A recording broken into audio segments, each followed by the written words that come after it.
সাবু কিন্তু অনেক ধরনের রান্না করে খাওয়া যায়, তবে যেটা সুস্বাদু হয় সেটাই কিন্তু আমরা বেশি খাই। প্রথমে একটুখানি জড়িয়ে থাকবে, কিন্তু আস্তে আস্তে ঠান্ডা হলে এরকম ঝরঝরে হয়ে যাবে। আর এই খাবারটা কিন্তু আপনারা একাদশীর দিনেও খেতে পারবেন, খুব ভালো লাগবে। নমস্কার বন্ধুরা, সাবিত্রী কিচেনে সবাইকে স্বাগত। বন্ধুরা, আজকে নীলের বাতি, তাই সবাইকে জানাই নীলের বাতির শুভেচ্ছা।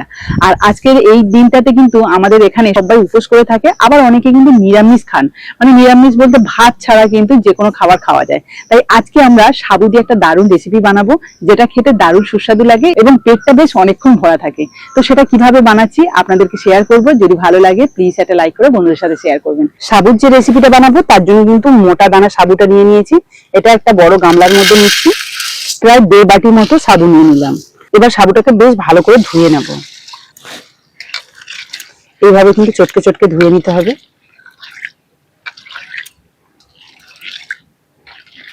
সাদা যে জলটা রয়েছে এটাকে কিন্তু ফেলে দিতে হবে।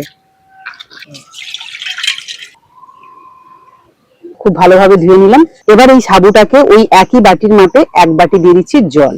এই জলটা দিয়ে ভিজিয়ে রাখবো সাবুটাকে। এবার আপনাদের দেখিয়ে দিই এই সাবুটা রান্না করার জন্য আমি কি কি উপকরণ নিয়েছি। প্রথমে নিয়েছি অল্প একটু নারকেলের কুচি, একদম কিন্তু নারকেলের খোসা ছাড়িয়ে কুচো কুচো করে নিয়েছি। আর নিয়েছি একটা মিডিয়াম সাইজের টমেটো কুচি, গাজর কুচি, আলু কুচি। এখানে নিয়েছি অল্প একটু কাঁচা লঙ্কা কুচি, আর এখানে নিয়ে নিয়েছি কারি পাতা কুচি। আপনারা চাইলে কিন্তু ধনে পাতা কুচি ব্যবহার করতে পারেন। প্রায় 15 থেকে 20 মিনিট মতো সাবুটাকে ভিজিয়ে রেখেছিলাম। সাবুটা খুব ভালোভাবে ফুলে উঠেছে, ঝরঝরে আছে, অথচ জল কতটা কমে গেছে, একদম অল্প রয়েছে। তো চলুন এবার আমি উনুনটা ধরিয়ে নিই। উনুনটা ভালোভাবে ধরে গেছে। এবার একটা কড়াই বসিয়ে দিচ্ছি। কড়াইয়ের মধ্যে দিয়ে দিচ্ছি 1 চামচ ঘি। এবার দেখুন এই বাটিতে কয়েকটা বাদাম নিয়ে নিয়েছি, আর এই ঘিয়ের মধ্যে বাদামগুলো ভেজে নেব।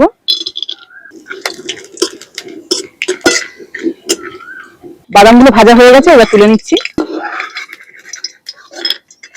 এবার এই তেলের মধ্যে দিয়ে দিচ্ছি 1/2 চামচ মতো জিরে, একটা শুকনো লঙ্কা। এবার দিয়ে দিচ্ছি কাঁচা লঙ্কা কুচি। 10 সেকেন্ড মতো ভেজে নিয়েছি। এবার দিয়ে দিচ্ছি কোচানো নারকেল। এই রান্নাটা কিন্তু সম্পূর্ণ লো ফ্লেমে হবে। হালকা করে এই যে নারকেলটা ভেজে নিচ্ছি, এতে করে কিন্তু খেতে ভালো লাগবে। এবারে কেটে রাখা আলু, গাজর, টমেটো এবং কারি পাতাও দিয়ে দেবো। গাজর আর আলুটা আগে দিলাম, কারণ এই দুটো একটু শক্ত, ভাজতে একটু সময় লাগবে বা সিদ্ধ হতে একটু সময় লাগবে।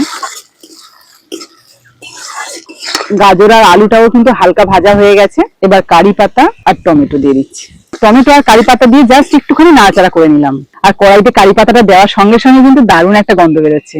তো চলুন এবার যে সাবুটা আমি ভিজিয়ে রেখেছিলাম, দেখুন এর গায়ে একটুও জল নেই, মানে পুরো ঝরঝরে হয়ে গেছে। এবার এই সাবুটা আমি এর মধ্যে দিয়ে দেবো।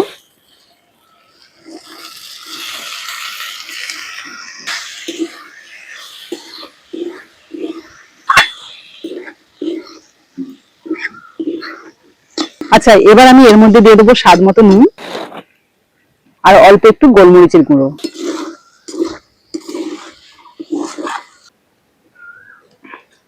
সাবুটা হালকা কিন্তু ভাজা হয়ে গেছে। এবার এর মধ্যে জল দেবো না, সামান্য একটু দুধ দেবো, এতে করে কিন্তু খেতে দারুণ স্বাদ আসবে। জাস্ট সাবু এবং আলু গাজর গুলো সিদ্ধ হওয়ার জন্য আমি অল্প একটু দুধ দিলাম, মানে এই যে ছোট বাটির 1 বাটি মতো দুধ। আর দিয়ে দিচ্ছি 1/2 চামচ মতো চিনির গুঁড়ো। ব্যাস ভালো করে মিশিয়ে নিলেই, আর এটাকে একটু ঝরঝরে মতো করে নিলেই ব্যাস রেডি হয়ে যাবে। খুব কম সময় লাগে কিন্তু, আর দেখতে যেমন সুন্দর হয় খেতেও ভালো লাগে। একটু ঢাকা দিয়ে ভালো করে সিদ্ধ করে নেব সমস্ত কিছুকে। দেখুন এখানে কিন্তু আমি ঢাকা দিয়ে রেখেছিলাম লো আঁচে 5 মিনিট। তারপর ঢাকনাটা খুলে আমি একদম আঁচটাকে নিভিয়ে দিয়েছি আর একটুখানি নাড়াচাড়া করে নিয়েছি। আপনাদের এবার দেখাই কেমন দেখতে লাগছে। দেখেই কিন্তু আপনারা বুঝতে পারছেন যে সাবু কিন্তু খুব ভালোভাবে সিদ্ধ হয়ে গেছে। আর এই দেখুন একদম ঝরঝরে, দেখতে পাচ্ছেন। আর এটা যত ঠান্ডা হবে ততই কিন্তু একদম ঝরঝরে থাকবে। এবার যে বাদামটাকে আমি ভেজে রেখেছিলাম সেটাকে কিন্তু একদম ছোট ছোট টুকরো করে নিয়েছি, মানে একটুখানি হামানদিস্তাতে গুঁড়ো করে নিয়েছি। এটাই এখন ছড়িয়ে দেবো। আর দিয়ে দিচ্ছি সামান্য একটু জিরে গুঁড়ো। ব্যাস সবকিছু মাখিয়ে নিলেই কিন্তু রেডি। খেলে পেটও যেমন ভরবে তেমনই কিন্তু মনও ভরে যাবে। দেখুন আপনারাও চেষ্টা করবেন, দেখবেন খুব সহজে বানানো যাবে। আর বাড়ির সবাই ভীষণ খুশি হয়ে খাবে, মানে নিরামিষ বা উপোসের দিনে কিন্তু সহজে খেতে পারবে। আর এই খাবারটা কিন্তু আপনারা একাদশীর দিনেও খেতে পারবেন, খুব ভালো লাগবে। এবার একটা পাত্রে সার্ভ করে নিচ্ছি। আপনারা দেখুন কতটা লোভনীয় হয়েছে। এই দেখুন, আর এই যে ঝরঝরেটা দেখছেন, এটা কিন্তু ঠান্ডা হতেই তবেই ঝরঝরে হয়েছে। প্রথমে দেখে কিন্তু ভয় পাওয়ার কোনো কারণ নেই। প্রথমে একটুখানি জড়িয়ে থাকবে, কিন্তু আস্তে আস্তে ঠান্ডা হলে এরকম ঝরঝরে হয়ে যাবে।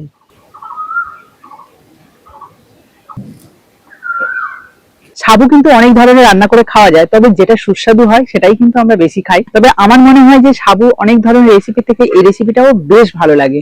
আমার তো খুব টেস্টি লাগে বলেই তাই আমরা আজকে এই খাবারটা খাবো। তো আপনারা যখন এরকম ভাবে উপোস করবেন, মানে ভাত ছাড়া যে কোনো খাবার খেতে পারবেন, তখন কিন্তু এটা বানিয়ে খেতে পারেন, খুব ভালো লাগবে।